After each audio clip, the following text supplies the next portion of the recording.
Advocate Fadzai Mahere voonesa aiwa Nick Mangwana chimoto, ooneswa chitsvuku chacho chaicho pamusoro pebasa rake. Nyika yese inoziva kuti ava Nick Mangwana ndo vakomana veinformation publicity. Panapa Advocate Fadzai Mahere anouya aiwa achimpenaliza, achimureminder kuti unombonyasa kuziva kuti position yako yakambomira sei. Inonge ichida kubatwa with due respect, ende vanhu vanenge vachiexpecta much from you, vanenge vachida kutokurespecta zvakanyanya sei. Saka ndambira masvika anobuda nyongo panapa naMahere.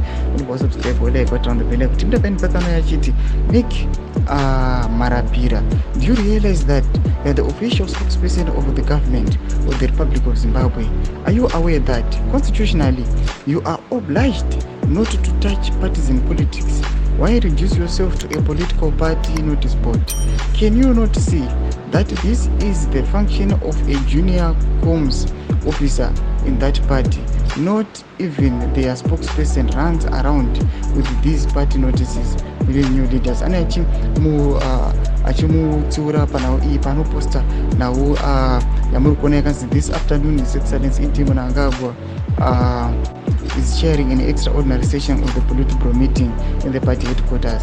Ani achimudza kuti aiwa Nick Mangwana unofanira kubata partisan politics, unofanira kupubliciza zvese zvichiitika munyika yeZimbabwe musingaselekti kuti aiwa idzi dzatiwa tiri kuti vanhu vazvizive izvi vanhu ndozvanofanira kuziva and the likes. Mashoko anobuda toka pana naMahere wamoziva kuti aiwa she's an opposition figure, wamoziva kuti they are the ones who are opposing the ruling party and advocating for change, vachiti parliament kana government yedu yachazopinda isusu tisichaunza change. Tutse mafungo enyu muri kudii pamusoro pechiitiko ichi? Muna comment section yedu. So subscribe or like and turn on the bell icon.